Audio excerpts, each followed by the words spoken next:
Hey everyone. So recently Lustral sent me their latest kit of goodies for the newest set, Moonrise. And these things are always no strings attached. There's never any expectation for me to, publicly shout out the game or give a big, stamp of approval on stuff or whatever. But I play the game a lot, right? And so when they send me stuff like this, I usually use it as an opportunity to cover stuff on the channel, right? Because normally they send me something like every single set release. So it's like a way to check back in when I'm not making Flesh and Blood content, because I play this game almost more religiously than I play Flesh and Blood at the moment. Like, I try never to miss locals, and I try my best to at least help out our local scene, because I think the game's actually really solid, and I think having a really low entry point game with good mechanics is like really great, right? Because I play a game with really good mechanics and a really high price point. And speaking of low price point, low barrier to entry, the reason why I'm making this video today is because out of everything that came in that box, I really wanted to at least showcase and highlight the two starters for the new set. And really specifically, this one right here, the Posthumous starter deck. Now, both of them I think are really good value. And I guess that maybe isn't that surprising considering that this is an indie TCG, right? I think that pushing like really good value EV, however you want to describe it, in a new player starter product makes a lot of sense for a new card game that's trying to break its way into the market. Maybe less, I guess maybe it'd be more surprising if it was something like Magic or Flesh and Blood pushing something product like this. I'm not super familiar with how other games do starters. I've heard things about Yu-Gi-Oh! And Pokemon, so I'm not going to make a claim that this is like the most valuable starter deck on the market, because obviously I'm not in the know on everything. But there's something really cool about these, and that's the fact that, as we'll cover in the video today, these are really good competitive on-ramps when you compare these with the decks that are doing well in tournaments. Basically, in the boxes, like, you're not getting perfect play sets, and these are starters at the end of the day, so a good portion of this is kind of bulk. But the competitive staples that are included in these are basically like in every single deck in the top cut, or cards that are basically represented in almost every single deck that's being registered for tournaments right now, and in pretty good numbers too, like 2-ofs, right? 2-ofs are in some cases a 1-of. But the fact that these are like MSRP $25 and they include 3 boosters is crazy. The fact that you are getting 3 boosters, which depending on how a store would price these at, maybe like $4 to $5. When you break it down, you're like paying $10 to get probably like the most clean competitive onboard into any like card game that I've seen, right? Like, I mean, this is really incredible. The closest thing that I can compare it to from my frame of reference would be like the Challenger decks from Magic, but those were not even like that good in terms of like reprints and stuff like that. But I mean, these are just really, I think, solid. So we're going to break them down in the video today. I'll showcase specifically the Posthumous one, because I think that if your goal today watching this video is that you want to try out the game for the first time, my recommendation, I'll just give it up front, would be buying both the starters, because the way that they have structured these is they're meant to be played together, right? So you could play with a friend, and then when you want to play these in a tournament or like an organized event, you can break down the cards in between. So some of these actually work out to be play sets between each other, right? So for $50, you get 6 boosters,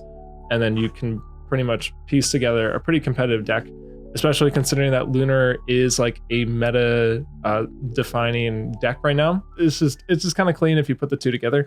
But if you're watching this today and you're like, I only want to buy one to try out the game, I'm at least going to upfront say that like this one is really fantastic because of the just like the huge list of cards that you play in here that will be, or the cards that come in here that will be basically played in almost like every single deck that you might want to register that you could play at a tournament, right?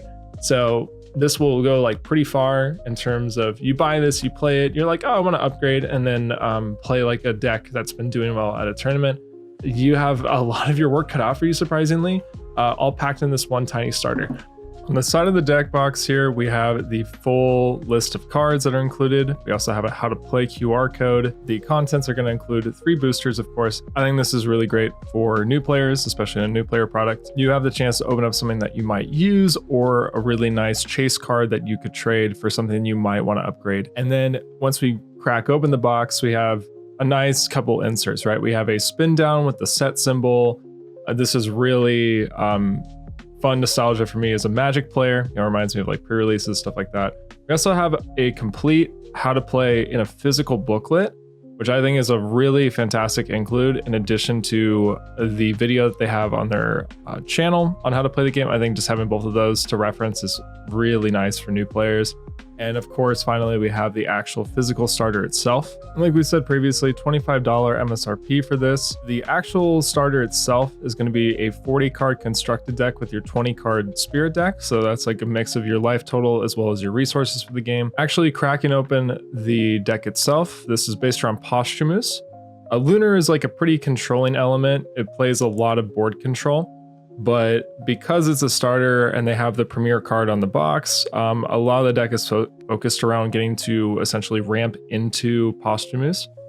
And so it's definitely a functional starter, right? But what I'm doing right now is I'm pulling out all the cards that, at least to me, you know, this will include some rares and some non-rares, but these are all cards that have had historic success in the game. Like these are all cards that you will see at the top tables that were included in winning deck lists. And also you have like Divine Runes like Artemis that are just going to be really good to have in your collection as a Lunar player, if this is an element that you end up wanting to play.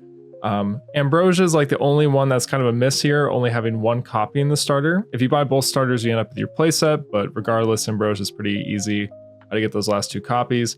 And I'm also really showcasing these counter runes right here. These are trap cards to the game. This is Gorgon's Gaze and Poison Tipped Arrow. You're going to include these basically in every single deck that you can imagine playing. So I think it's really fantastic that they're including so much here. Like I'm just pulling out everything that I think will be meta relevant or has been meta relevant. You can even look at some stats here from card representations. They were able to grab this from a somewhat recent tournament online. And as you can see here, like there are really good cards that are also in the starter deck. So you have a really clean competitive onboard. So even if you buy this and you decide that in the future you want to play a different deck or you want to up the power level of this, you're already well on your way. Posthumous is kind of an archetype. Like there was a topping list from a recent tournament that, you know, made it into the top 8 cut. And these tournaments are really large, right? So I don't want to say, you know, it's not a meta contender. The bigger one this season is definitely Lunar Aggro. Lunar Aggro more so uses the cards that are found in the Fulgoric starter. So that's the other starter.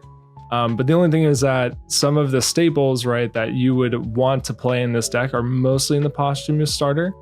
I think that both starters, like I said in the beginning, I think that your best course of action if you're a new player and you want to, you know, maybe buy an extra one to play with someone at an LGS, right, and then, you know, to put it together when you want to play at a tournament, like any of these like massive online webcam ones or anything like that, would be buying both starters, right? And you just see that like you are getting cards that everyone is playing, right? These are like the staples of the game. When we break down the list, you know, I could do like a whole market-based video on this, but everything here is, you know, anywhere between $1 and maybe like $3 or $4. And you're getting multiples of these in the starter itself, right? Specifically your Ambrosias, your Gorgons, your PTAs. So when you have like this kind of concentration of premier staples, the fact that they're also the cards that are being regularly reprinted in the starter products is like a huge plus for me as a player, right? As someone who wants to support the game.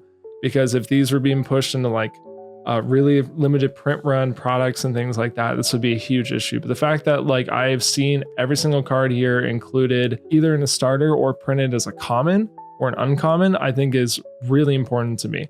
And that's just specifically why I wanted to cover this video today, is because I think that the game is actually doing a huge amount of things right. And basically the only thing that's really holding it back at the moment is just recognition, the fact that it's like new, and the fact that it's only like 3 or 4 sets in, right? But I just wanted to take some time to just showcase this and say that, you know, if you have the opportunity to, you should definitely go grab one of these starters and then try it out for yourself. If you don't like it, you're not out that much money. If you do end up really liking it, you have like the easiest on-ramp into competitive play that you could probably ask for currently, at least with the games that I, you know, am involved with. And that's all for today's video. So let me know what you think if you've tried out the game, what you think of it. But until next time, thank you for watching.